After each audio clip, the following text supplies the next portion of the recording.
गीता 18 के श्लोक नंबर 62 में भगवान स्वयं कह रहे हैं कि अर्जुन उस परमेश्वर की शरण में जा जिसकी कृपा से परम शांति व शाश्वत स्थान अर्थात सतलोक को प्राप्त होगा। वो परमेश्वर कौन है, कहां है, कैसा है, जानने के लिए कृपया अवश्य सुनिए जगत गुरु तत्वदर्शी संत रामपाल जी महाराज के अमृत वचन।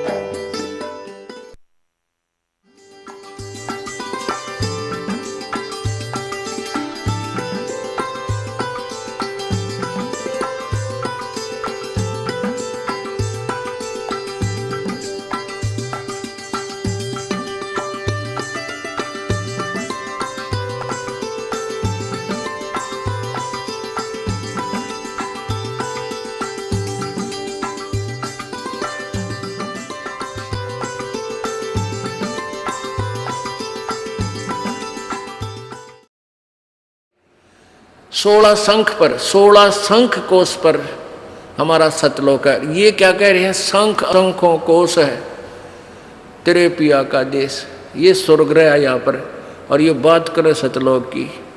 शंखों कोश बता रहे हैं, तो यहाँ गड़बड़ेशन हो जाती है। लेकिन फिर भी अब ये मक्खन है, ये भी अच्छे विचार हैं महापुरुषों के, लेकिन ये मक्खन है। अब इसको शुद्ध किया जाएगा और उसके ऊपर से जो फूई आवेगी उसने बाहर फेंक देंगे, शुद्ध रख लेंगे अपना।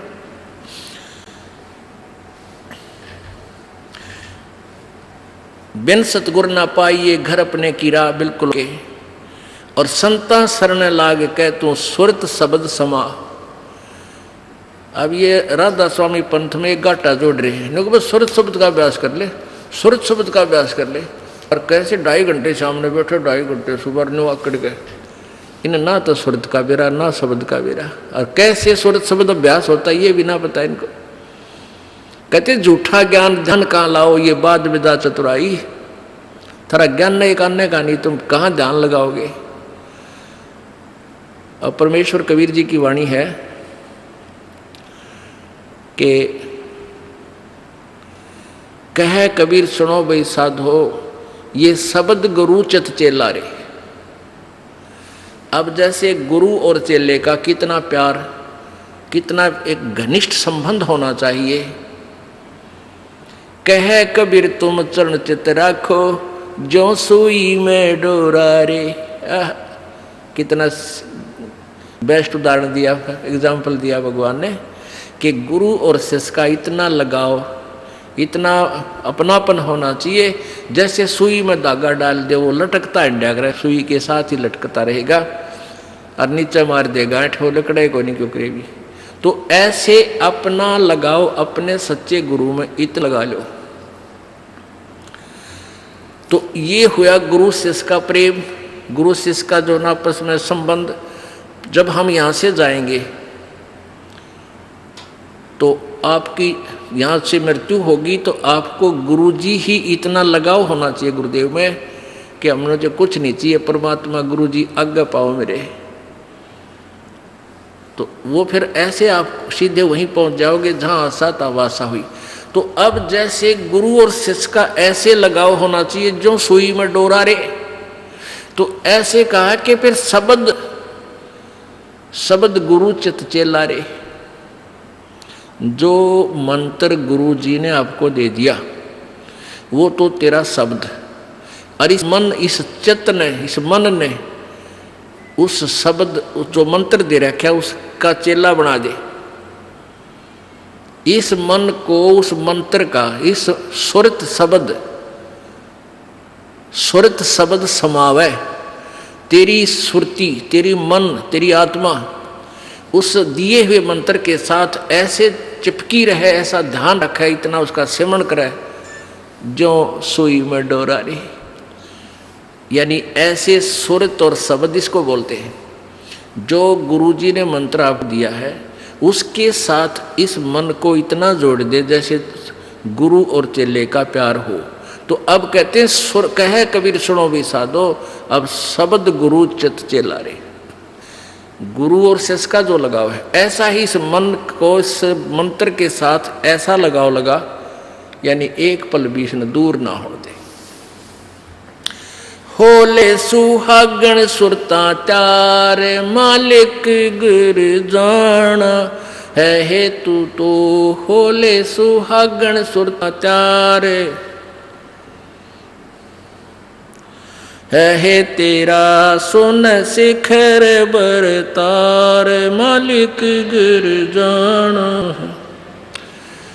ये सुबह आपको सुना दिया था, अब रह कर इसका विश्लेषण कर रहे हैं।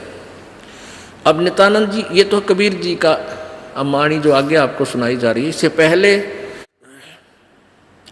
संतों शरण लाग के सुरत शब्द समाह, संख असंकों को से तेरे पिया का देश, और एक पलक में पाइए ले सतगुरु उपदेश। ये ठीक है कि एक पलक में पाइए ले सतगुरु उपदेश।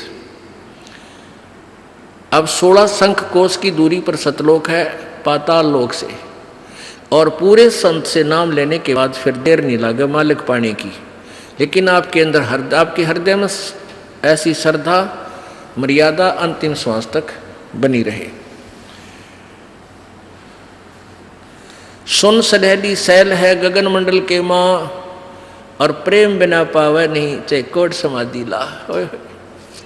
जब तक आपका प्यार मालिक नहीं उमड़ेगा, इतना भगवान मिले नहीं। और वर्क डन मिलेगा, किया कर्म अवश्य मिलेगा। जो साधना आप कर रहे हो, भक्ति कर रहे हो, दान कर रहे हो, ये मिल अवश्य, ये जरूर मिल जाएगा, लेकिन मालिक नहीं मिल पाएगा जब तक प्यार नहीं उमड़ेगा। अब कैसे प्यार कैसे उमड़ेगा भाई? जैसे सूरज के आगे बदरा ऐसे कर्म सयारे, भाई प्रेम की पवन करे चित मंजन, फिर जल के तेज नयारे। क्या बताते हैं परमेश्वर गिरिजी, क्या गरीबदास जी महाराज परमेश्वर को पाने की कैसी विधि बताते हैं कि जैसे सूरज के आगे बदरा ऐसे कर्म छयारे, हमारे पाप कर्मों की छाया आत्मा और परमात्मा के बीच में ऐसे होगी जैसे सूरज के सामने घनघोर घटा छा जाती है। वो घटा, फिर वो बादल कैसे वहां से दूर होते हैं। तेज हवा चलती है तो बादलों को तितर बितर कर देती है, और सूर्य का प्रकाश फिर ज्यों का तुम समक्ष होता है। तो ऐसे कहते हैं कि हम आत्मा और परमात्मा के बीच में जो पाप कर्म रूपी जो बादल हैं, उनको कैसे दूर फेंका जाए, कैसे छांटा जाए, कैसे खत्म किया जाए। जैसे सूरज के आगे बदरा ऐसे कर्म छयारे, प्रेम की पवन करे चितवंजन झलक तेज नयारे।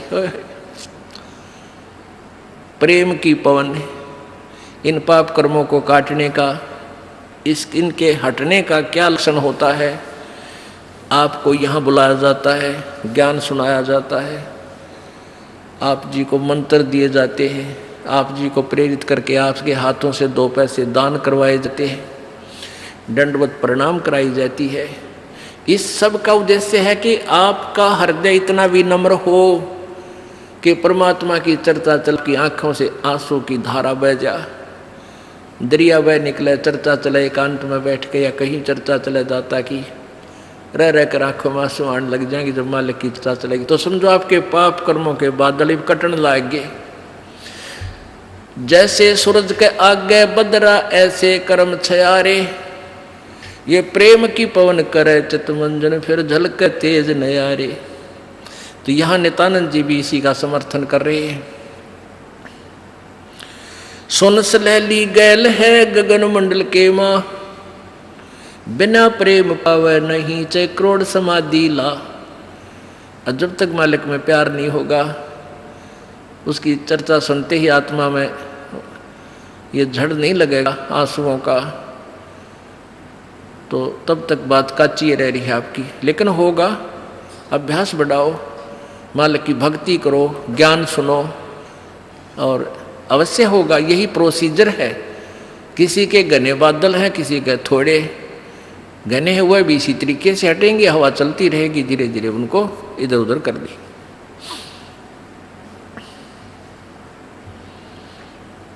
अब आपको बताया था कि जैसे नित्यानंद जी स्वर्ग स्तर के प्लेयर थे। अब जैसे डिस्ट्रिक्ट लेवल पर यानी जिला स्तर पर बच्चे खिलाड़ी खेल खेलते हैं, नियम वही होते हैं उनकी एक ही जैसे, और जो राज्य स्तर पर खेलते हैं उनके भी नियम वही होते हैं, लेकिन लाभ गणा होता है। और जो राष्ट्रीय स्तर पर खेलते हैं नियम उनके भी वही होते हैं, और जो इंटरनेशनल लेवल पर खेलते हैं नियम उनके भी वही होते हैं। तो नित्यानंद जी जो बता रहे हैं ये वही नियम वही है। अब क्या बताया उस परमात्मा की यहाँ जाने का, परमेश्वर क्या बताते हैं, होले सुहागण सुरता त्यार तुझे माल्य के घर जाना है। अब सुहागण कौन है और कुंवारी कौन है?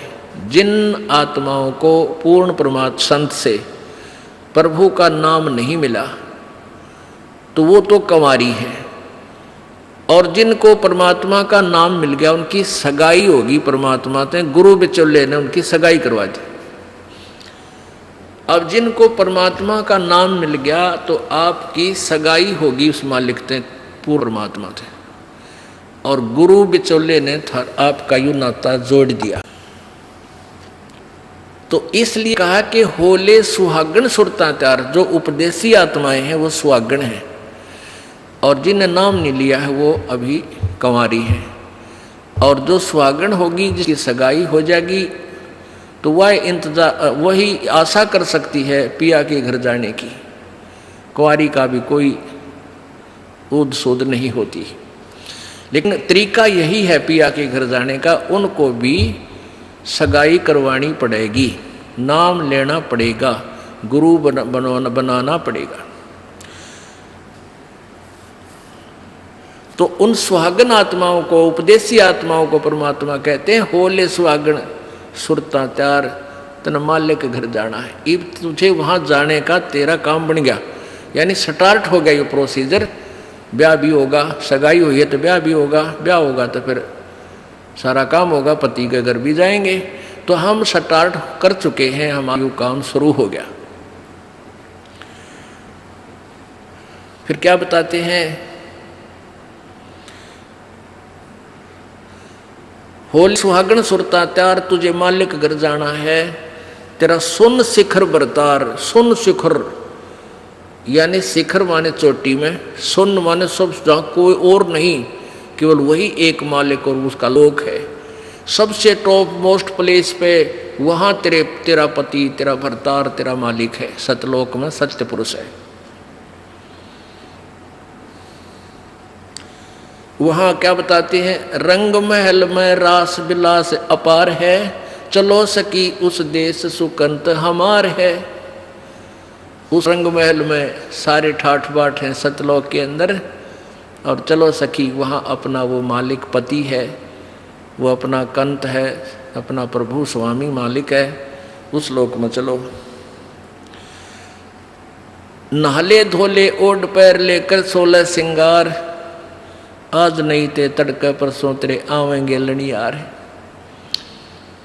अब नाना क्या है, धोना क्या है, इस सत्संग रूपी दरिया में, गंगा में अपने अंतःकरण के मैल साफ करे। ओढ़ पैर ले, यहाँ क्या ओढ़ना है, क्या पहनना है, कौन से आभूषण है कि साधु जैसा भाव आपके अंतःकरण का दिखे, भक्ता के से लक्षण हो, ये तरह ओढ़ना है। और सील, संतोष, विवेक, दया भाव हैं, ये इस प्रकार के 16 तरह आभूषण है। जो एक जैसे लड़कियां, वैसे ही उदाहरण देने पड़ते हैं उन्हीं के आधार से। लड़कियां शादी जब हो जाती है तो आभूषण पहनती हैं इसलिए कि तू अपने पति को अच्छी लगेगी। तो परमात्मा हमारा पति है, वो हम उसको कैसे अच्छे लगेंगे जब हमारे ये आभूषण होंगे।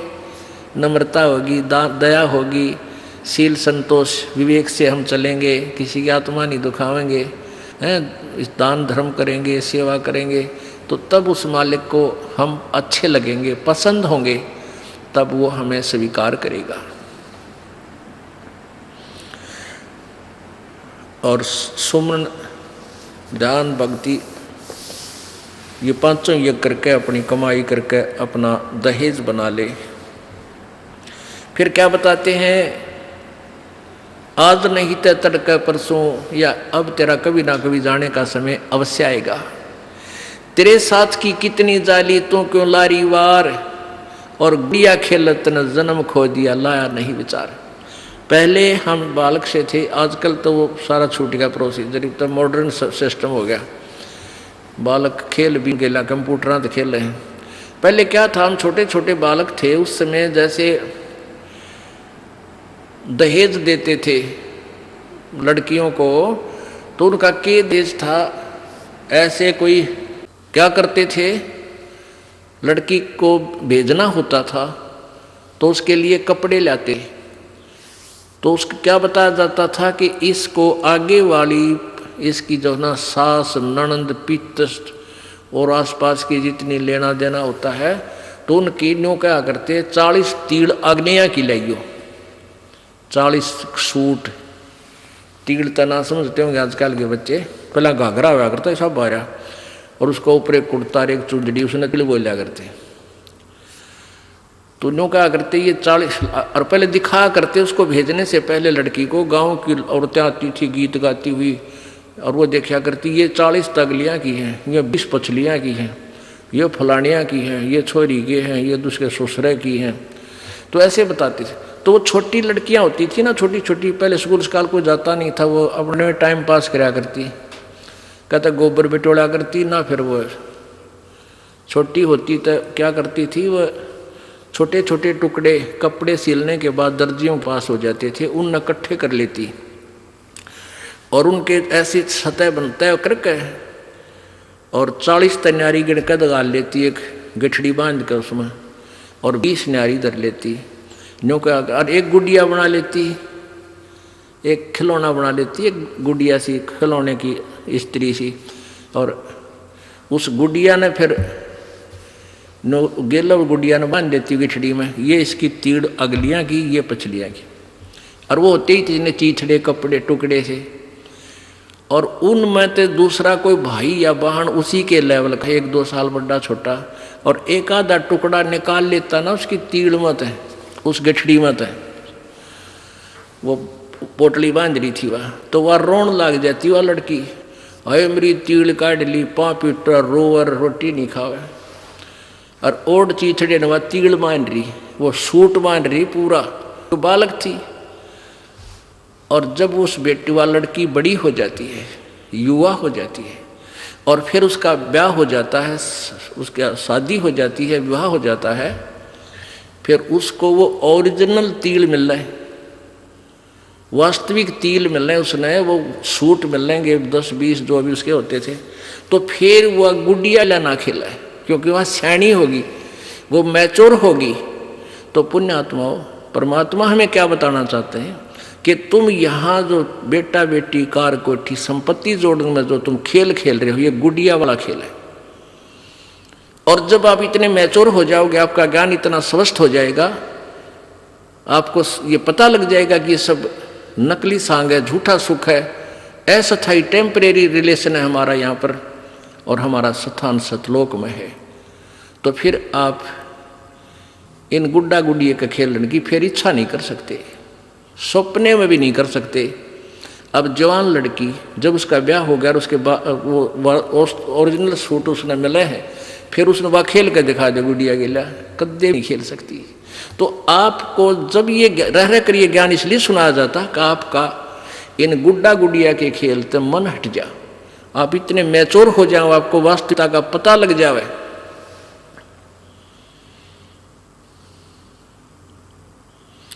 तेरे साथ किए कितनी जाली तू क्यों लारी वार, गुड़िया खेलत जन्म गवाया लाया है नहीं विचार, बालक घर जाना है। कितने ते गुड़िया खेल कर जन्म खो दिया अपना, सारा ये कार कोठी बेटा बेटियां की जोड़ तोड़ में लगा रहा। अब उस सच्चाई से परिचित हो, फिर पुनः इन गुड़िया से नहीं खेलेंगे। अब तो चलो हैं, अब का जावे कहाँ, फिर भक्ति से ज्ञान से और कुछ ही समय दिनों में ऐसा समाधान आपका प्रभु कर देगा। बालक बच्चे भी आपके भगवान से डरने वाले, महात्मा की भक्ति करने वाले होंगे और कुछ दिनों में आपको फ्री कर देगा प्रभु। अब भक्ति करें। बच्चे इतने बुद्धिमान समझदार हो जाएंगे, भगवान से डरने वाले होंगे कि अभी माता पिता ने अपना पूरा काम कर दिया, अभी इनको डिस्टर्ब ना करो। और वो परमात्मा विश्वास करने वाले होंगे कि भी हमारा किया हमें मालिक जरूर देगा। तो इस प्रकार आपको फिर यहाँ से निकालने का एक सुअवसर परमात्मा देगा और तभी आपका मोक्ष संभव है। तो ये परमात्मा ही करवाएगा, अपने इसके चरणों में पड़ा रहना है। कैसे? द्वार धनी के पड़ा रहे, धक्के धनी के खावे, 100 काल चकजोल ही पर द्वार छोड़ ना जावे। इसका यही तरीका फार्मूला बताया है कि अपने सच्चे सतगुरु के द्वार से दूर नहीं हो जा। चाहे कितना झटके पटके काल दे, आपको छोटी मोटी हानि भी होती दी होने दे, कोई वो भी मालिक की रजा है, उसमें आपके ना ही होने में आपका हित होगा, ये सत्य मान लेना। तो फिर आपने हर पहलू को अपनाना होगा कि राज्य क्रमता राम की रजा धरे जो शीस, दास गरीब दरस परस तिन बैठे जगदीश। कच्चा हीरा कृच हुए नहीं सह गण भार, और ऐसा मन ये हो रहा वहां लिख ले करता रहे। एक हीरे की परख करने का क्या तरीका बताया है? एहरन के ऊपर एक लोहे का ऐसा थंब बसा हुआ धरती में गाड़ रखा हो, इतना ऊपर वो 8 बाई 8 इंच चौड़ा उसका ऊपर का सरफेस होता है और ऊपर तक घन इतना बारा 2 दड़ी पक्के का लोहे का डंडे में पर, और उसको न्यू मारा करें। एहरन के ऊपर लोहे के उस एहरन पर रखकर लोहे के उस पटड़े से पे हीरा रख दिया जाता है और ऊपर से घन ठोका जाता है और हीरे का निशान भी नहीं होता, वो पक्का है। और जब वो कच्चा है तो क्रच हो जाएगा, उसमें निशान पड़ जाएगा, टूट फूट जाएगा। तो कहते परमात्मा तुम्हारा वहाँ ऐसे परीक्षा लेगा, आपको यहाँ से पार करने के लिए ऐसे घण मार के देखेगा।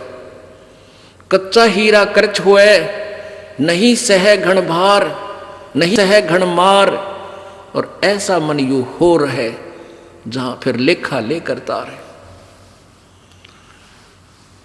तो परमात्मा बताते हैं कि समझा है तो शर दर पाओ, बहुर नहीं रे ऐसा दाओ। बोलो सतगुरुदेव। राम नाम रटते रहो जब तक घट में प्राणे,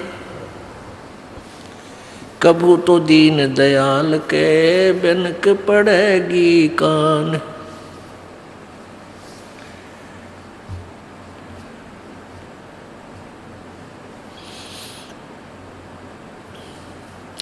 परम पिता परमात्मा पूर्ण ब्रह्म सर्व सृष्टि रचनहार कुल मालिक कबीर देव कबीर साहब कबीर अल्लाह अल्लाहु अकबर, ये वही परमात्मा है जो बनारस में, काशी में, भारतवर्ष की पवित्र भूमि पर 120 वर्ष तक रह करके अपने तत्व ज्ञान का प्रचार किया और एक जुलाहे की भूमिका की, और साथ में वो परमात्मा पूर्ण ब्रह्म है और एक तत्वदर्शी संत का रोल भी किया। यथार्थ ज्ञान का प्रचार करने के लिए वो परमेश्वर सतलोक से चल कर आते हैं अपने निज स्थान तक। वो परमात्मा हमें याद दिलाते हैं कि तुम यहाँ के रहने वाले नहीं हो और तुम भूल चुके हो अपने निज स्थान को, जहाँ तुम रहते थे वहाँ तुम बहुत सुखी थे, या कोई सुख नाम की वस्तु तुम्हें नहीं है। प्रत्येक प्राणी सुख की खोज में लगा हुआ है। कोई तो जिसके संतान नहीं है वो सोचता है कि मेरा संतान हो जाए मैं सुखी हो जाऊंगा। जो निर्धन है वो सोचता है मैं धनवान हो जाऊं मैं सुखी हो जाऊंगा। कोई व्यक्ति है जिसके पास थोड़ा बहुत धन है वो सोचता है कि मैं कोई एमएलए मंत्री बन जाऊं मेरी मौज हो जाएगी। एमएलए मंत्री बनने के बाद उसकी नीयत बन जाती है कि मुख्यमंत्री बन जाऊं, शायद मेरी ठाठ हो जाएंगी, मौज हो जाएगी, सुख होगा। वहाँ भी उसको सुख नहीं। फिर उसकी नीयत बनती है कि प्रधानमंत्री बनूं, शायद तब मेरी मौज होएगी। लेकिन यह सुख नाम की चीज किसी को नहीं है। प्रत्येक प्राणी पीड़ित है। ऊपर से हमें ऐसा लगता है जैसे ये सुखी है, लेकिन अंदर से उसको घुन की तरह टेंशन खा रही होती है। अब सतलोक के जो हम जहाँ से हम आए थे उस स्थान का भेद हमारे को किसी ने नहीं दिया, क्योंकि काल भगवान जिसके लोक में हम फंसे पड़े हैं, इसने हमें बंदी बना करके यहाँ रोक रखा है, हमारी दुर्गति कर रखी है। अब जिस लोक के हम रहने वाले हैं उस देश का वो मालिक आता है, हमारा पिता आता है, जो हम गलती से इस काल के जाल में फंसे हुए उनको समझाता है कि तुम्हारा मूल ठिकाना नहीं है। तुम्हें क्यों नहीं पता लगा? पीछे गए ना आगे गए ना बावड़े, रहते भी सब जहां, बिन साहिब की बंदगी कहीं ठोर ठिकाना ना। परमात्मा कहते हैं भाई पहले जो चले गए तुम्हें छोड़कर, वो काल ने भ्रमित कर दिए, कहीं के कहीं पटक दिए ठाकर, वो तो वापस आए नहीं। यूं बताने के लिए आगे बहुत बुरी दुर्गति है, और जो रह रहे हैं शेष ये भी चले जाएंगे, ये भी मर जाएंगे। साथी हमारे चले गए, हम भी चालन हारे, कोई कागज में बाकी रह रही, तात लगी है वार। अब यह इतने दुखी हैं हम, जिसकी मृत्यु होगी उसको तो हम सोच लेते हैं मर गया भाई, मर गया, कोई बात नहीं, इसका अंतिम संस्कार करो और क्रिया करके फारिग हो गए। शेष बचे हुए ये सोचते हैं हम अभी नहीं मरेंगे। परमात्मा कहते हैं विचार करो, जैसे वो चले गए वो भी यही सोचे हुए थे, हम अभी नहीं मरेंगे। साथी हमारे चले गए और हम भी चालनहार। परमेश्वर अपने ऊपर ही ये सब उदाहरण दे करके हमें समझाना चाहता है। और कोई कागज में बाकी रह रही, तात लाग रही वार। अभी तेरे सांस शेष हैं प्रभु के कागजों में, इसलिए तू शेष बचा है। जिस दिन वो कागज पूरे हो जाएंगे, 1 सेकंड ना घर वाले रखें और तो रखेगा कौन? तो क्या बताते हैं कि आगे गए ना बावड़े, बावड़े माने वापस नहीं आए, और रहते भी सब जहां, और बिन परमेश्वर की बंदगी की तरह ठोर ठिकाना ना। आज आपने अपना घर, अपना देश, अपने बच्चे अपना ठिकाना मान रखा है कि हम यहाँ रहते हैं, ये हमारा ठिकाना है, और कल मृत्यु हो जाती है। कहाँ गए? पुण्यकर्मी स्वर्ग में, पाप किए हैं फिर स्वर्ग में जब पुण्य समाप्त हो जाएंगे फिर नरक में, और जब नरक वो पाप नरक के जितने भोगने हैं वो भोग पूरे हो जाएंगे, समाप्त हो जाएंगे, फिर पृथ्वी पर गधे की योनि में, गधे की योनि का संस्कार पूरा हुआ, फिर कुत्ते की योनि में, कुत्ते का पूरा हुआ, फिर दूसरे की योनि में। कितना ठोर ठिकाना ना स्वर्ग में ठोर ठिकाना, ना नरक में ठोर ठिकाना, ना मनुष्य जीवन में ठोर ठिकाना, ना देवता रूप में तेरा ठोर ठिकाना, क्योंकि यहाँ तो जन्म और मृत्यु का अटल विधान है। एक ऐसा स्थान है जहाँ जाने के बाद फिर मृत्यु नहीं होती, वहाँ कोई दुख नहीं, वहाँ बुढ़ापा नहीं और मृत्यु नहीं। ये 2 दुश्मन है इस प्राणी के। एक तो वृद्धावस्था, सबसे भयंकर दुख है वृद्धावस्था। अब कोई रोग हो गया, उसका ट्रीटमेंट हो जा, इलाज है। इस वृद्धावस्था का कोई इलाज नहीं। इसका इलाज है लेकिन ये प्रोसीजर लंबा है। परमात्मा के चरणों में आवे, पूर्ण ब्रह्म की साधना करे, परम संत से लेकर आखिरी सांस तक सच्चे दिल तो भक्ति करे तो बुढ़ापे में आने वाली आपदाएं बहुत हल्की हो जाएंगी, बहुत फर्क पड़ जाएगा। लेकिन रहेगी वृद्ध अवस्था, उठा जा ना बैठा जा, पर इतना फर्क हो जाएगा, चीस भड़क कम हो जाएगी, इतना राहत आपको अवश्य देगा। परमात्मा की भक्ति से राहत मिलेगी। और न मृत्यु का विकल्प यहाँ पर एक ऐसा स्थान है सतलोक, जहाँ हम रहा करते थे, वह ना मृत्यु होती थी ना वृद्धावस्था होती थी। ओए होए, हम उस सुख सतल को छोड़कर इस काल के लोक में दुख सतल पर आ गए। इस काल भगवान ने हमें इतना भ्रमित कर दिया, मिसगाइड कर दिया कि हम अपने मूल ठिकाने को इतना भूल गए, अब विश्वास भी नहीं होता कि भगवान खुद आकर बताएंगे कि और स्थान है यहाँ, इनसे आगे, तो मन मानने को तैयार नहीं होता। काल यही चाहता है कि ये भूल जाओ उस भगवान को, कहीं ये यहाँ से निकल ना जावे, क्योंकि काल भगवान जो यहाँ का मालिक है, ब्रह्म, जिसको ज्योति निरंजन भी कहते हैं, उसको श्राप लगा हुआ है। 1 लाख मानव शरीरधारी प्राणियों का नित आहार करता है, इसलिए उसने ये अपने खाने के लिए अपने तीनों पुत्रों से, रजगुण ब्रह्मा से, सतगुण विष्णु से, तमगुण शिव जी से, इनसे यहाँ व्यवस्थित किया हुआ है, अपना यू बाग लगा रखा है। रजगुण ब्रह्मा के प्रभाव से सभी प्राणी संतानोत्पत्ति करते हैं, विवत्सय बाई फोर्स करवाता है। और सतगुण विष्णु जी के प्रभाव से एक दूसरे में मोह ममता इतनी जकड़ दी जाती है, जीव के बस का नहीं। और तमगुण शिव जी हमारा संहार कर देता है। तो ये काल भगवान नहीं चाहता कि कोई प्राणी परमात्मा के बारे में जान सके, भ्रमित ज्ञान करवाता है, अपने दूत संत भेज के उल्टा ज्ञान की कथा सुनवाता है, पूरे समाज को शास्त्र विरुद्ध ज्ञान से रंगवा देता है। परमेश्वर स्वयं आते हैं और अपने तत्व ज्ञान का वो प्रचार स्वयं ही करते हैं, अपनी महिमा आप बताते हैं, अपने सतलोक के विषय में जानकारी देते हैं। उस सतलोक में हमें कितना सुख है। शंखों लहर मेहर की उपज कहर नहीं जा कोई, दास गरीब अचल अविनाशी सुख का सागर सोई। शंखों लहर मेहर की उपजे और कहर नहीं जा कोई। ओए होए,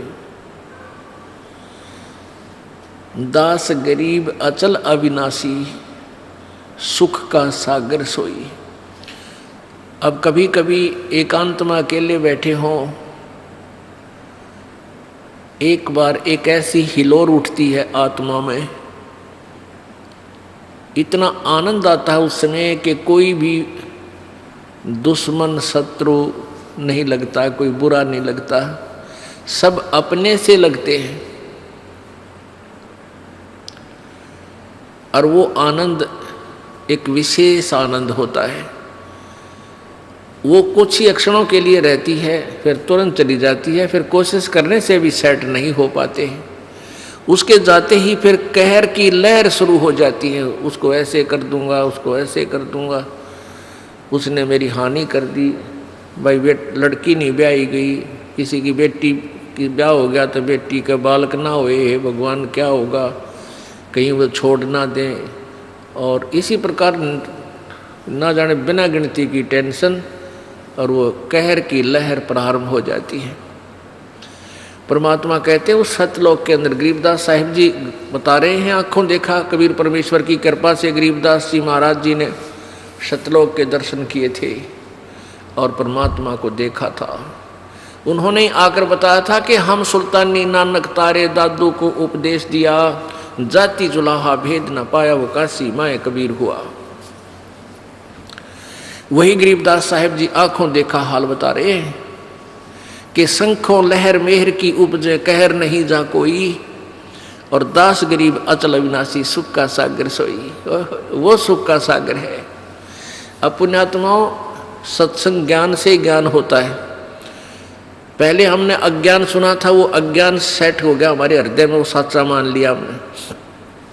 अब इस तत्व ज्ञान को सुनोगे रह रह कर, ये भी आपको कुछ दिनों में सेट हो जाएगा और ये सत्य है, ये सत्य ही सत्य महसूस होगा। पहले असत्य को हम सत्य मान बैठे थे, तो इस ज्ञान से ही आपको ये ज्ञान होगा। अब मृत्यु तो एक दिन होनी है और इसका कोई फिक्स भी कोई नहीं, अंदाजा ला रखा हमने कि भाई 100 वर्ष तक आदमी व्यक्ति मानव शरीर रह सकता है, लेकिन ये 60-70 वर्ष के बाद तक ये शरीर भी जान का झाड़ हो जाएगा।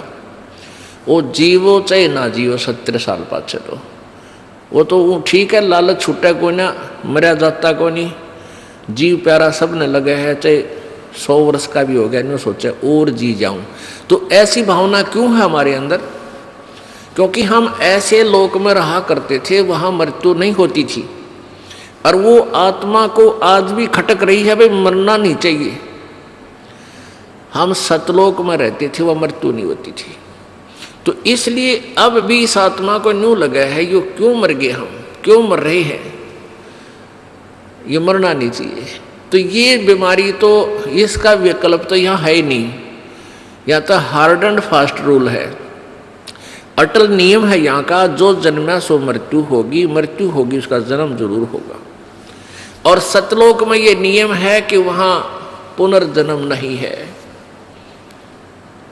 वहाँ वृद्ध अवस्था नहीं है, युवा शरीर रहेगा, सदा युवा शरीर रहेगा, किसी चीज़ का अभाव नहीं, कोई वहाँ काम नहीं, और ये हार्ड चाम का शरीर नहीं।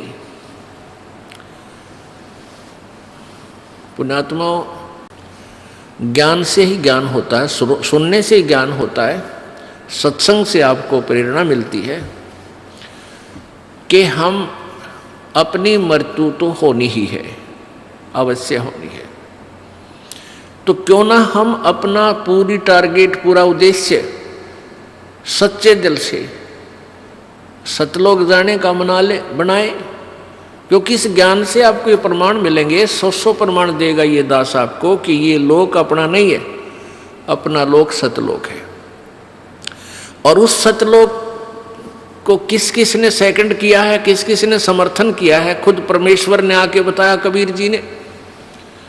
और फिर कबीर परमेश्वर जी ने अपनी प्यारी आत्माओं, जो अश्रेष्ठ आत्माएं होती हैं, उस समय अच्छी आत्माएं होती हैं, उनको अपना गवाह बनाया, उनकी आत्मा को सतलोक लेकर गए, उस प्यारी आत्माओं को सचखंड दिखाया, अपना वास्तविक वहाँ परिचय कराया, समर्थता का ज्ञान कराया, वहाँ का सुख से परिचित करवाया, फिर उनको वापस शरीर में छोड़ा,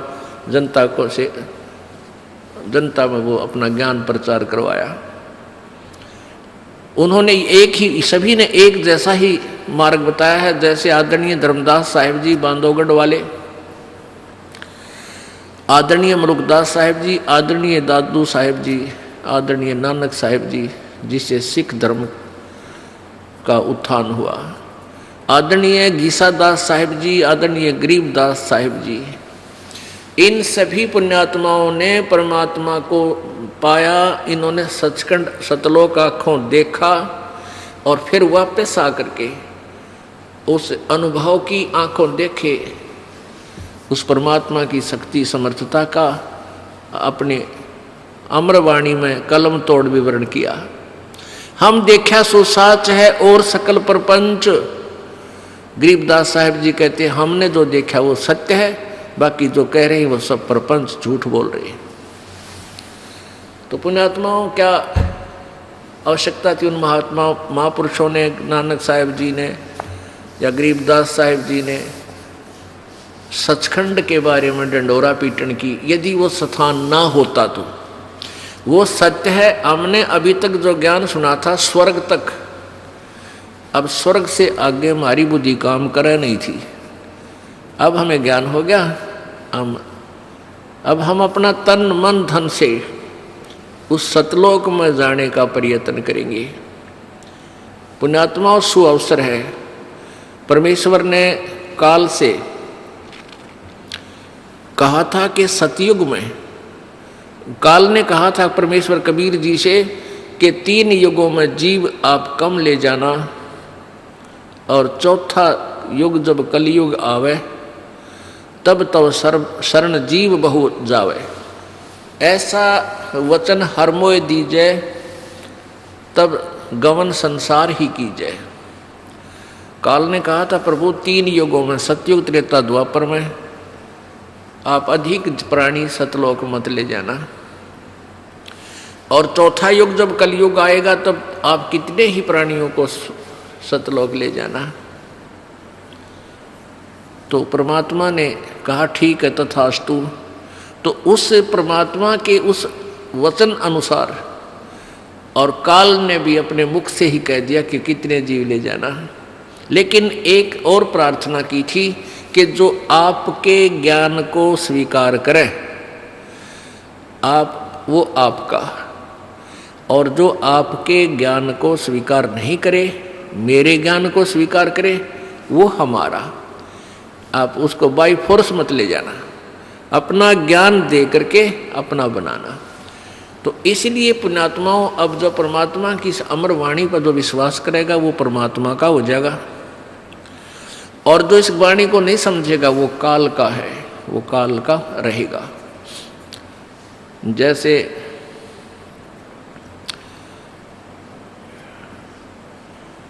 ये कोयल होती है, कोयल ये अपना अलग घोंसला बना के अपने अंडे उत्पन्न नहीं करती, क्योंकि ये कौवे जो होते हैं कोयल के अंडों को खा जाते हैं। वो क्या बुद्धिमत्ता करती है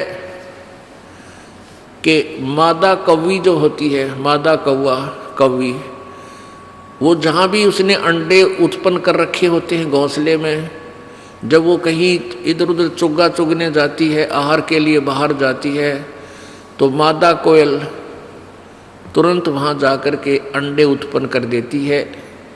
2 उस कौवी के होते हैं, कौवे के अंडे होते हैं, और 2 कोयल के। अब वो कौवी वापस आती है, वो देखती है 4 अंडे हैं, वो पहचान नहीं पाती है मेरे कौन से हैं, इसलिए वो चारों के चारों की परवरिश कर देती है, उनको से करके मैच्योर बना देती है, बच्चे निकाल देती है। अब कोयल और काग के बच्चों में कोई अंतर नहीं होता जब तक वो छोटे होते हैं। अब वो मादा जो कोयल होती है वो देखती रहती है कि तेरे बच्चे इस घोंसले में हैं और इन चरवा मत हैं, वो भी नहीं पहचान पाती है कि मेरे कौन से हैं। जब वो बच्चे कुछ उड़ने लग जाते हैं, दूर दूर तक उड़कर वापस आते हैं, वो देख लेती है कि अब ये सैर सपट्टा करने लायक गए, तो फिर वो दूर वृक्ष पर बैठ गए अपनी बोली बोलती है, कुहू कुहू कुहू। जो कोयल वाले बच्चे होते हैं वो अपनी माँ की बोली को पहचान जाते हैं, वो ऐसे ऐसे करते हैं। और कौवे वाले का बामा भी कोनी, वो तो बेड़ा के बीन बजाई जा रही है। अब काग वालों के बच्चों, काग वाले बच्चों के उस वाणी का प्रभाव नहीं हो रहा, और कोयल वालों का हो गया। उन्होंने देखा कि ये आवाज़ उधर से आ रही है, तो वो कोयल वाले बच्चे उड़कर उस आवाज़ की तरफ चल पड़ते हैं, और कोयल फिर उड़कर कुहू कुहू करती हुई आगे को चल पड़ती है। पीछे उसके पीछे कौवी भागती है कि मेरे बच्चे गए। अब पीछे से कौवी भी उड़ती है उस अपने बच्चों को के पीछे कि मेरे बच्चे गए। वो कोयल बोलती हुई दूर तक चली जाती है, वो बच्चे भी उस कोयल की आवाज़ सुनकर उसके पीछे पीछे दूर तक चले जाते हैं। वो कौवी वापस आ जाती है कि ये तो गए सो गए, कहीं उन मेरे दूसरे बच्चों को कोई हानि ना पहुंचा दे। वो पीछा छोड़ देती है और वापस आ जाती है। पुण्यात्माओं, इस परमेश्वर की वाणी को काग वाले यानी काल वाले नहीं समझेंगे। ये तो परमेश्वर के बच्चे, कोयल वाले बच्चे इसको तुरंत समझ जाएंगे। उनको अग्रम मग्रम नहीं हो सकती, क्योंकि इतने प्रमाण दास दे देगा, इस मन पापी को गुंजाइश नहीं रहेगी बकवाद करने की। और फिर भी नहीं कोई मानता है तो वो कोयल का नहीं, परमात्मा का नहीं, वो तो कौवे का है, काल के ही जाल में धक्के खान का है। शंखों लहर बिहर की उपजे और कहर नहीं जा कोई, दास गरीब अचल अविनाशी वह सुख का सागर सोई। गीता जी अध्याय नंबर 15 के श्लोक नंबर 1 से लेकर 4 में इनमें बताया गया है कि ये उल्टा लटका हुआ संसार रूपी वृक्ष है। ऊपर को मूल मालिक वो परम दिव्य पुरुष यानी परम अक्षर ब्रह्म तो समझो इस संसार रूपी वृक्ष की मूल है। मूल माने जड़, वृक्ष की जड़ें और तना और नीचे को तीनों गुण रूपी शाखा हैं। 15वें अध्याय के प्रथम श्लोक में बताया है कि इस उल्टे लटके हुए संसार रूपी वृक्ष के पत्तों सहित और शाखा सहित ऊर्ध्व मूलम अधः शाखम, ऊपर को जड़ और नीचे को शाखा वाला ये संसार रूपी पीपल का वृक्ष जानो। और जो संत इसके सभी विभाग बता देगा, तना कौन है, डार कौन है, टहनी कौन भगवान है, शाखा कौन भगवान है और पत्ते कौन है, यानी सभी पार्ट अलग अलग से विभाग बता दे, स वेदवित वो वेद के तात्पर्य को जानने वाला है, अर्थात वो तत्वदर्शी संत है। गीता जी अध्याय नंबर 4 के श्लोक नंबर 32 में कहा है कि पहले जो 25 से लेकर 30 में जो क्रियाएं बताई हैं साधकों की, वो सभी साधक अपनी क्रियाओं को, अपनी साधना को पाप नाशक जानकर ही कर रहे हैं। लेकिन उस चौथे अध्याय के 32वें श्लोक में कहा है गीता जी में कि उस सच्चिदानंद घन की वाणी में ब्रह्मणे मुखे, अनुवादकर्ताओं ने ब्रह्मणे मुखे का अर्थ गलत किया है। इस दास के द्वारा किया हुआ अनुवाद गहरी नजर गीता में आप पढ़ सकते हो यथार्थ रूप में। सच्चिदानंद घन की वाणी उन्होंने वेद की वाणी लिख दिया ब्रह्मणे मुखे। ब्रह्मणे माने वेद लिख दिया, नहीं, ब्रह्मणे माने सच्चिदानंद घन परमेश्वर यानी परम अक्षर ब्रह्म पूर्ण परमात्मा। कबीर वाणी, कबीर जी की वाणी में विस्तार से कहे गए हैं उनको।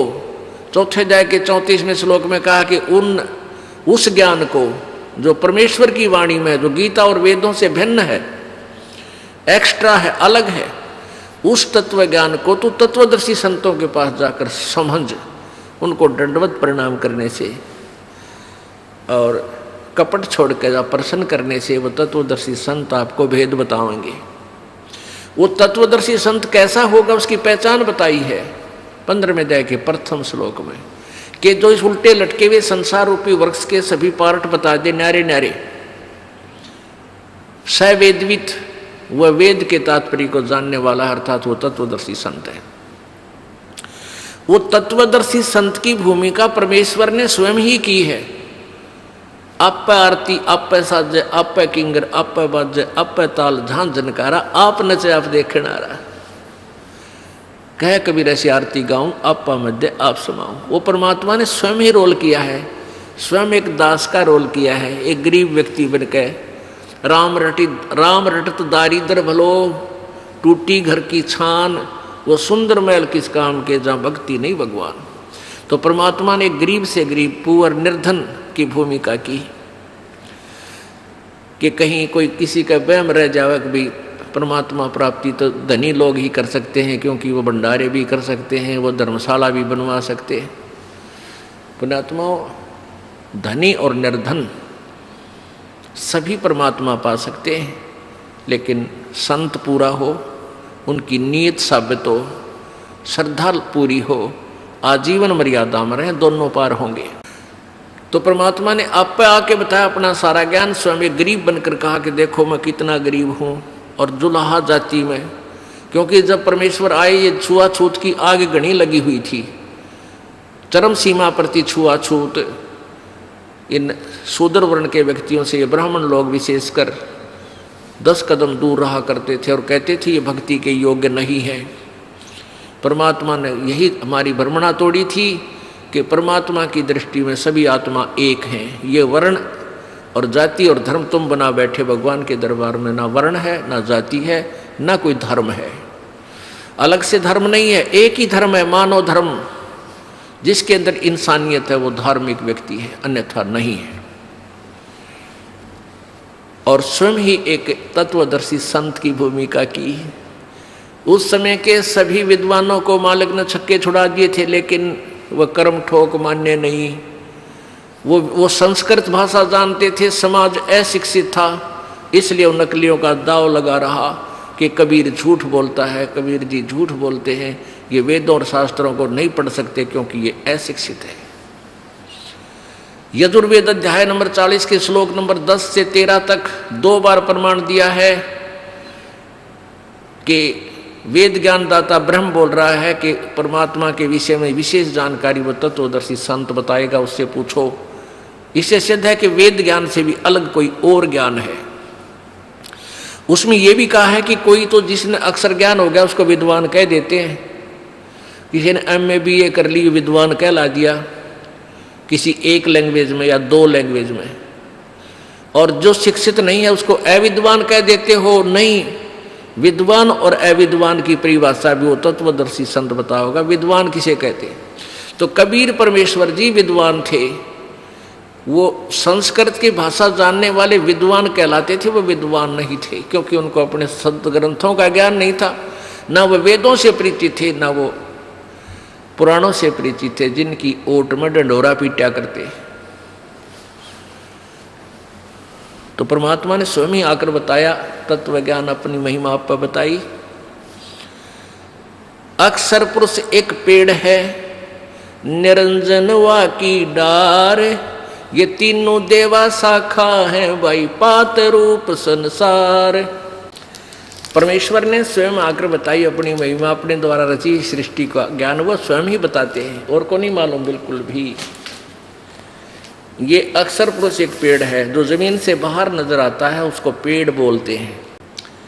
ये समझो एक पेड़ है,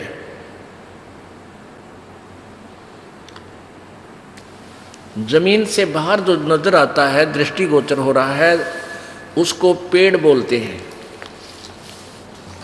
तो ये एक पेड़ है। परमात्मा ने क्या बताया है कि अक्षर पुरुष, ये अक्षर पुरुष तना जो है, ये तो तना है, और निरंजन ये ब्रह्म है, ज्योति निरंजन काल, ये अक्षर पुरुष, सरब्रह्म, सरपुरुष या काल ब्रह्म, इसी को कहते हैं। अक्षर पुरुष एक पेड़ है, निरंजन ज्योति निरंजन भी इस ब्रह्म को बोलते हैं। निरंजन वाकी डार, और तीनों देवा शाखा है, भाई पात रूप संसार। अब क्या बता रहे हैं? परमात्मा ने पूरा विभाग बता दिया, और फिर ये जड़ जो बाहर गुप्त है, प्रोक्ष है, जो भगवान, ये जड़ कौन है? ये पूर्ण ब्रह्म परमेश्वर परम अक्षर ब्रह्म है। अब दूसरे शब्दों में हम इसको ऐसे कह सकते हैं, ये पूर्ण ब्रह्म कबीर साहिब है, परम अक्षर ब्रह्म यही कहलाता है। ये संसार रूपी वृक्ष की मूल है, जड़ है। अब इस जड़ से खुराक चलती है, तना में आती है, तना से डार में, डार से टहनियों में, शाखाओं में, शाखाओं से फिर पत्तों में। हम यहाँ पात रूप संसार। अपने आत्मा, ये तत्वदर्शी संत की भूमिका, तत्वदर्शी संत की पहचान बता दी। परमेश्वर यानी गीता बता रही है, गीता जी में ये विवरण है कि तत्वदर्शी संत वो होगा, 15वें अध्याय के प्रथम श्लोक में गीता जी में, जो उल्टे लटके हुए संसार रूपी वृक्ष के पूरे विभागों सहित बता देगा, वो तत्वदर्शी संत है। अपने आत्मा, कई अनजान व्यक्ति क्या कहते हैं कि हमारे भक्तों को उल्हाना देते हैं कि तुम्हारे गुरुजी ब्रह्मा विष्णु महेश को सत्कार नहीं देते हैं, उनको छोटा बताते हैं, उनका पूजा को मना करते हैं। पुण्यात्माओं, जब तक वो ज्ञान नहीं सुनते तब तक कैसा बोल रहे हैं। जिस दिन इस ज्ञान से परिचित हो जाएंगे, ये दास क्या बताना चाहता है, दांतों तले उंगली दबाएंगे और पछताएंगे अपने उन बोले हुए वचनों पे। एक भक्त आया, 15 दिन पहले की बात है कि जी मैं ब्रह्मा विष्णु महेश का कट्टर पुजारी था, विष्णु और शिव का। आपके विषय में एक भक्त ने बताया तो मुझे बहुत बुरा लगा। आपका एक चैनल के ऊपर इस प्रोग्राम मैंने देखा, आप जो बताने लगे तो मैंने आपको बहुत बुरा भला कहा, बहुत गालियां दी, लेकिन फिर भी मैं जल भूनकर भी सुनता रहा तो मेरी चौंध टूट गई। मेरा मोतियाबिंद का ऑपरेशन हो गया, मैं अक्षमा याचना करता हूँ, मैंने ऐसे परम संत को और कुछ शब्द बोल दिए, क्या मेरा उद्धार हो सकता है? तो पुण्यात्माओं, परमेश्वर कबीर जी कहते हैं कि पूत पिता से बेमुख होई तो भी पिता जानमल धोई। कि पिता से बच्चा जैसे शराब पी रखी किसी लड़के ने, और पिताजी समझाने की चेष्टा करता, उसको बुरा भी बोल देता है, उसके ऊपर हाथ भी उठा देता है कि वो शराबी ने बेरा नहीं बोली, पूछने तू कहाँ के बोल रहा है। तो जब उसके शराब नशा उतर जाता है, पिताजी फिर भी उसको सीने से लगाता है, उसको अपना बेटा बुरा नहीं लगता, उसको ना बेटी बुरी लगती। तो ऐसे ही आप इस चीज़ से परिचित नहीं हो, इस दास को ये ज्ञान हो गया कि आप दो नहीं हो, ना आप अलग नहीं हो, ना हिंदू अलग है, ना मुसलमान अलग है, ना सिख अलग है, ना ईसाई अलग है। आपका कोई शत्रु नहीं है, काल ने हमें शत्रु बना रखा आपस में विभाग करके। ये यही चाहता है कि डिवाइड एंड रूल, इनकी आपस में दुर्गति होती रहे, ये भगवान से भूल जाएं और उस अज्ञान आधार पर एक दूसरे के साथ लट्ठम लट्ठा रहे। लेकिन परमात्मा का ज्ञान ये सब अंधेरा हटा देगा और फिर हम पहचानेंगे हम कौन है, कहाँ से आए। बहुत आंखों में पानी आ गया उस बच्चे के, युवा लड़का था, 25-26 वर्ष का, 30 का होगा, और कहे जी क्या मेरी सचमुच अक्षमा होगी? माँ बेटा हो गया, आप भक्ति कर, कोई दिक्कत नहीं।